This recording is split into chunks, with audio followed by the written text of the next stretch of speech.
So last night I was turning the TV and I came across Eddie Murphy's Raw, and he was doing the bit about McDonald's, how he wanted to go to McDonald's, and his mom said, "Well, I can make burgers at home," and she's like, "I can make burgers better than McDonald's," and Murphy is like, "Better than McDonald's?"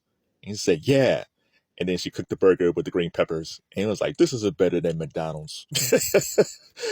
Oh man, Raw is so good. Like when it came out when I think I was either in high school. I just graduated, and there's a lot of things in Raw that went over my head. The lyrics was totally different. Like their lyrics was like younger Murphy. It was very sophomoric. It's still funny, but it's just like the humor I kind of got the humor more because he was younger. Raw was more adult, so there was a lot of things that went over my head. But man, if when you watch it over the years now, all that stuff he said was facts. All that stuff was true. Everything. Because when you get older, then you have friends get married, you have friends get divorced, you have dating, like all that stuff's like, man, this dude. Eddie Murphy's Raw in 1987 is more relevant now in 2024 than maybe it was in 87. And it was probably relevant to my parents in 87. So shout out to Eddie Murphy, man. You made a underrated classic stand-up film. So while I was watching that thing about McDonald's, it reminded me of my mom. Because every Sunday, me and my brother would go see my grandparents. And when we go back home, there's two ways because they live across town. So there's two ways to get back home. You go straight and you hit the expressway, or you cut down one street and you still hit the expressway, but there's a McDonald's, right? So after a while, me and my brother's been conditioned where if she cooked before we left, that means, okay, we're having chicken or something. Okay, that's fine. So there's no expectations. But if she didn't cook that day, there was a 75% chance that we was going to McDonald's. 25% chance because maybe my dad would sometimes bring something home, right? He would go out and get something. But there's that big chance, like, oh, we might be going to McDonald's. So those days where she didn't cook and we come back from my grandma's house, it's like, and she starts driving. It's like, I told my brother, yeah, we about to get some quarter pound with cheese today. It's like, okay, but just gotta wait. It's like, and she'll drive, and then she'll go straight. It's like, oh, we got food at home. Oh yeah, that's a horrible thing. We got food at home. But those days that she turned down and she went to McDonald's, those were good days, man. It's funny because I would say to my mom, hey, can we go to McDonald's? And once in a while she would say yes, but then she would say, no, I can make burgers at home. And it's like, and her burgers actually was pretty good.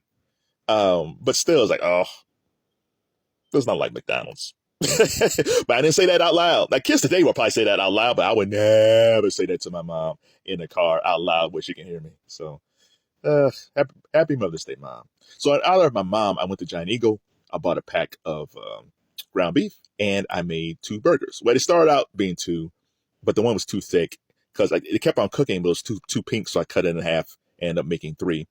And the burger that I ate was actually pretty good. It's so crazy how you can just use salt and pepper and your burger tastes like your mom's burger. So it turned out pretty good. Now, if I get sick after this video, that means they were undercooked because I still need to get a meat thermometer. But I think they turned out okay. So before I was saying how I wish my mom happy Mother's Day. Now, my mom passed away back in 1998. My mom's been gone for 26 years, which is crazy because it feels like she's only been gone like 10, just because I think about her so much. And the crazy thing was, like, for 5 years when she passed away, I didn't even go to her gravesite. It was just too tough for me. Like, when she passed away pretty quick. And it felt like my soul left my body. There was a feeling, I've never had this feeling since. Like, my stomach felt empty. Like, it just felt like it's like somebody just pulled something out of me. And I always felt bad back then because my brother and my father had to handle all the funeral arrangements or people who would stop by the house and say, like, I'm sorry about your loss. And I felt bad because what happened was I would leave. No one would see me from 6 a.m. in the morning to midnight because I would just go off someplace. And I don't cry. I'm not a crier. But I just felt empty. And I would either go to the park and be at the park all day, or I would go see a movie and then stay in the parking lot all day. Because I couldn't comprehend that my mom was gone. So even now, like, I miss a lot of things about my mom. Like, the one thing I do regret with my mom, because when she initially died, I said, man, she's never going to see me get married and have kids. Well, I still didn't get married and have kids, so she didn't miss that. But the thing that I regret is that I didn't take more advice from her when I was in college. Because when I was in college, I thought I had all the answers. I'm Kevin Lockett. I have all the answers, and I did not. And I think my life would be in a better place, or at least a different place, if I listened to my mom. So nowadays, if I'm talking to somebody and if I'm giving advice or I'm giving my 2 cents, I usually say, "Listen, I don't have all the answers," because I realized that I don't. I thought I did when I was younger, but I realized I do not. Um, Hey, if someone has a good burger recipes, let me know, because I'm still trying to figure out how to make these burgers that taste really well. But shout out to all the moms on Mother's Day. Um, there's good moms.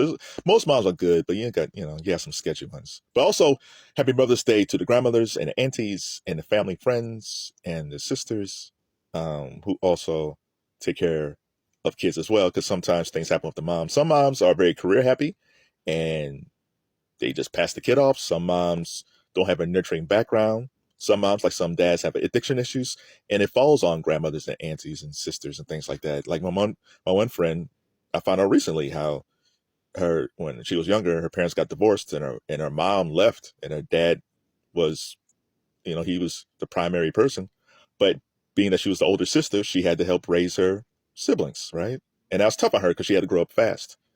So shout out to those moms, but also shout out to the dads. A lot of times we hear a mom say, "Well, I had to be the mom and the dad," and unfortunately, that's true sometimes. But also, there's many cases where the dad is also the mom. Like I mentioned before, a mom might be an addict. A mom might not be a nurturer. A mom might have just left the family.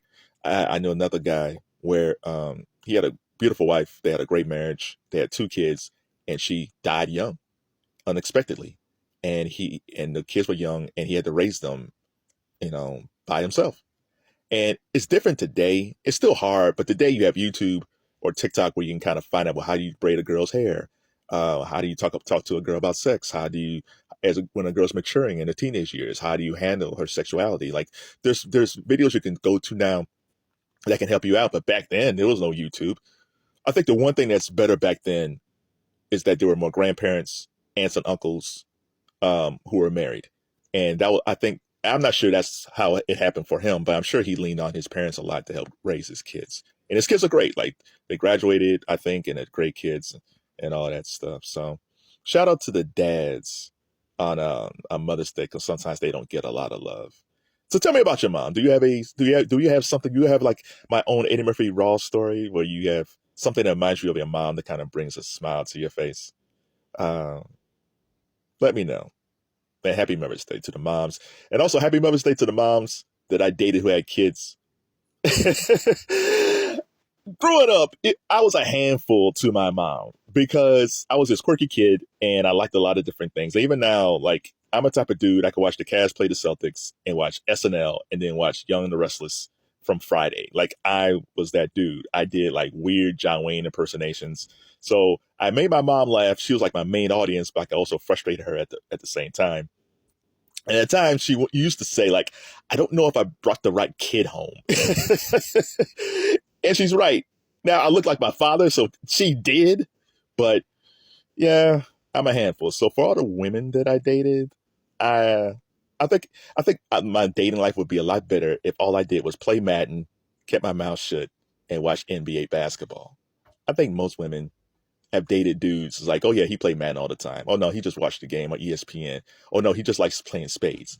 I think my dating life would be a lot if I was just like those dudes. Shout out to those dudes, man, because you guys date a lot. But for me, I'm a quirky guy. I think I'm like a chocolate Larry David from Curb Your Enthusiasm.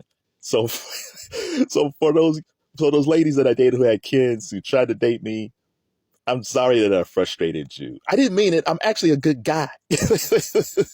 I got too much Larry in me. So happy Mother's Day to you.